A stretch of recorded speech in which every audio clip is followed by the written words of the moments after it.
धनखड़ ने राहुल को लिया आड़े हाथों। संसद के बाहर धनखड़ ने दिखाई औकात, विपक्ष के नेता की निकाली हेकड़ी। नमस्कार, आप देख रहे हैं कैपिटल टीवी की स्पेशल स्टोरी। आपके साथ मैं हूं परवीन जैन। लोकसभा और राज्यसभा में कार्रवाई को सही तरीके से चलाने की जिम्मेदारी आसन की होती है। पक्ष विपक्ष का कोई सदस्य सदन में जब किसी नियम का उल्लंघन करे तो उसे रोकने टोकने के साथ ही स्पीकर और सभापति नियम भी बनाते हैं।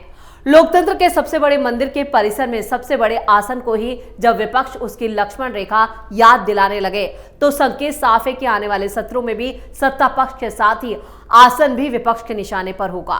पिछले बजट सत्र में कई मौके आए जब आसन पर विराजमान स्पीकर और सब उपसभापति ने राहुल गांधी को खरी खोटी सुनाई। अब संसद के बाहर राज्यसभा के उपसभापति और उपराष्ट्रपति जगदीप धनखड़ ने राहुल गांधी को आड़े हाथों लिया है, उन्हें छठी का दूध याद दिला दिया। धनखड़ ने राहुल गांधी को घेरते हुए वो बात कह दी जिससे विपक्ष में हड़कंप मचा है। दरअसल उपराष्ट्रपति जगदीप धनखड़ ने हिंडनबर्ग मामले को लेकर इशारों ही इशारों में राहुल गांधी को आड़े हाथों लिया। धनखड़ ने राहुल गांधी को घेरते हुए कहा कि संवैधानिक पद पर बैठा व्यक्ति भारतीय अर्थव्यवस्था को नष्ट करने की कोशिश कर रहा है। धनखड़ की ये टिप्पणी कांग्रेस नेता राहुल गांधी पर ही मानी जा रही है, जिन्होंने अमेरिकी शॉर्ट सेलर हिंडनबर्ग रिसर्च की एक और रिपोर्ट पर टिप्पणी की थी। जगदीप धनखड़ ने कहा कि हमारे युवाओं को उन ताकतों का समान रूप से खंडन करना चाहिए जो पक्षपातपूर्ण या स्वार्थ को हमारे राष्ट्र से ऊपर रखते हैं। ये बातें धनखड़ ने जो कही है वो NLU यानी दिल्ली में IP कानून और प्रबंधन में संयुक्त मास्टर LLM डिग्री के पहले बैच को संबोधित करते हुए कही। उन्होंने अपने संबोधन के दौरान आगे चिंता व्यक्त की और कहा, संवैधानिक पदों पर बैठे लोग सुप्रीम कोर्ट से एक ऐसे नैरेटिव पर स्वतः संज्ञान लेने के लिए कह रहे हैं जो हमारी अर्थव्यवस्था को बर्बाद करने के उद्देश्य से फैलाया जा रहा है। इस तरह की हरकतें भारत की प्रगति और विकास में बाधा बन सकती हैं। अडानी और हिंडनबर्ग की रिपोर्ट को लेकर राहुल गांधी संसद से लेकर सड़क तक हंगामा कर चुके हैं। इतना ही नहीं, राहुल गांधी ने हिंडनबर्ग रिपोर्ट पर चर्चा करते हुए सुप्रीम कोर्ट से हस्तक्षेप करने की मांग की थी। धनखड़ ने सवाल किया, क्या अन्य देशों की सर्वोच्च अदालतों ने कभी ऐसे मामलों पर स्वतः संज्ञान लिया है? उन्होंने इस बात पर भी रोशनी डाली कि संस्थानों का अधिकार क्षेत्र भारतीय संविधान ने परिभाषित किया और इसका सम्मान करना चाहिए। धनखड़ ने कहा कि संस्था का अधिकार क्षेत्र जो है वो भारतीय संविधान द्वारा परिभाषित किया गया है, चाहे वो विधायिका हो, कार्यपालिका हो, न्यायपालिका हो। न्यायालयों का अधिकार क्षेत्र तय किया जाता है। दुनिया भर में देखें तो अमेरिका में सर्वोच्च न्यायालय, ब्रिटेन में सर्वोच्च न्यायालय या दूसरे प्रारूपों को देखें, क्या एक बार भी स्वतः संज्ञान लिया गया है? क्या संविधान में जो प्रावधान है उस पर कोई व्यवस्था बनाई गई है? संविधान मूल क्षेत्र अधिकार, अपीलीय क्षेत्र अधिकार प्रदान करता है, साथ ही साथ ये समीक्षा भी देता है क्या एक बार फिर से स्वतः संज्ञान लिया है? क्या संविधान में जो प्रावधान है उससे परे कोई उपाय बनाया गया है? संविधान मूल क्षेत्र अधिकार, अपीलीय क्षेत्र अधिकार प्रदान करता है, ये समीक्षा भी प्रदान करता है। लेकिन हमारे क्यूरेटिव पिटीशन भी हैं। अगर आप इन बारीकियों पर ध्यान केंद्रित नहीं करते हैं तो मुझे हैरानगी होगी कि ये कौन करेगा। इसके बारे में आपको सोचना चाहिए। धनखड़ की इन बातों से साफ है कि राहुल गांधी हमेशा संविधान की दुहाई जरूर देते हैं लेकिन काम संविधान के खिलाफ करते हैं। वैसे पूरा विपक्ष मोदी विरोधी है, जो मोदी के कामों में कमियां निकाल ही लेता है, उसे संविधान के विरुद्ध करार देता है। ऐसा ही विपक्ष ने पीएम मोदी के लाल किले से दिए भाषण के दौरान भी किया। पीएम मोदी के भाषण से विपक्ष को लगी मिर्ची। जयराम रमेश ने पीएम मोदी पर लगाए गंभीर आरोप। स्वतंत्रता दिवस पर पीएम मोदी के भाषण को लेकर विपक्षी दल हमलावर हैं। विपक्षी दलों के नेताओं ने आरोप लगाया कि पीएम मोदी लोगों को एकजुट करने, प्रेरित करने और राष्ट्र के महत्वपूर्ण मुद्दों को संबोधित करने में विफल रहे हैं। कांग्रेस महासचिव जयराम रमेश ने आरोप लगाया कि प्रधानमंत्री मोदी ने यह कहकर संविधान निर्माता बाबा साहेब भीमराव अंबेडकर का घोर अपमान किया है कि आजादी के बाद से अब तक देश में सांप्रदायिक नागरिक संहिता है। रमेश ने दावा किया कि अंबेडकर हिंदू पर्सनल लॉ में जिन सुधारों के बड़े पैरोकार थे उनका राष्ट्रीय स्वयंसेवक संघ और भारतीय जनसंघ ने पुरजोर विरोध किया था। दरअसल पीएम मोदी ने स्वतंत्रता दिवस पर लाल किले की प्राचीर से अपने संबोधन में देश में धर्मनिरपेक्ष नागरिक संहिता यानी SCC की जोरदार पैरवी करते हुए भारत को विकसित राष्ट्र बनाने का संकल्प और एक राष्ट्र एक चुनाव का सपना साकार करने का आह्वान किया। उन्होंने कहा कि देश का एक बहुत बड़ा वर्ग मानता है कि जिस नागरिक संहिता को लेकर हम लोग जी रहे हैं वो सचमुच में सांप्रदायिक और भेदभाव करने वाली संहिता है।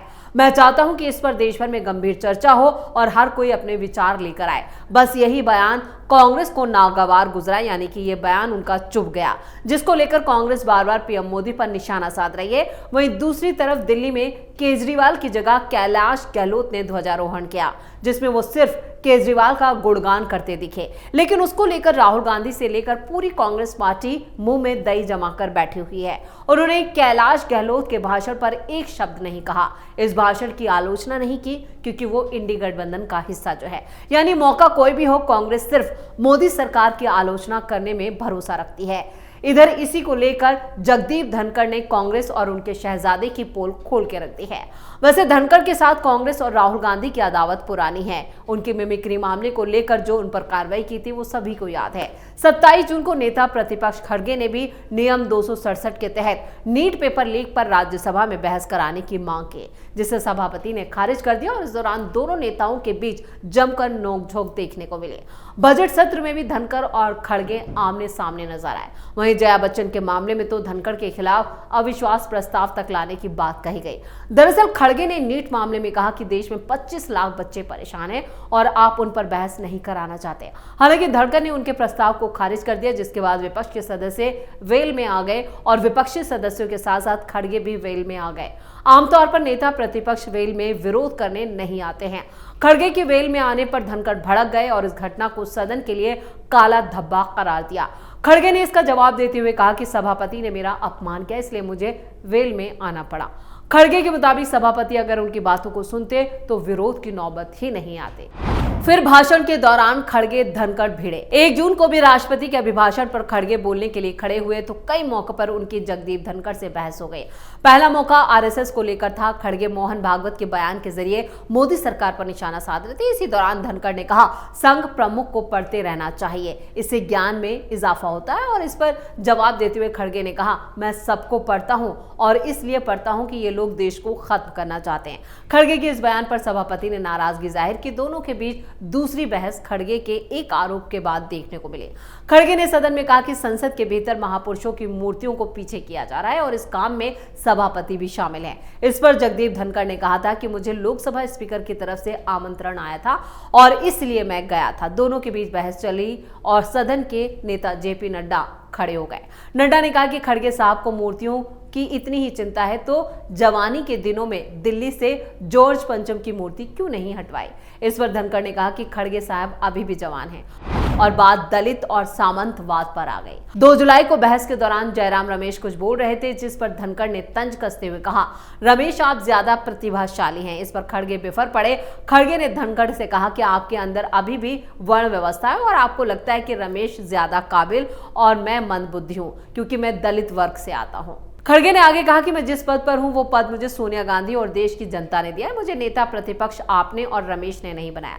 खड़गे के इस बयान के बाद भी सभापति धनखड़ बैकफुट पर आ गए। धनखड़ ने कहा कि इस सदन में आपकी सबसे ज्यादा इज्जत मैं ही करता हूं। कई बार आपके लोग आपको नीचा दिखाने की कोशिश करते हैं, लेकिन यहां से ये होने नहीं देता।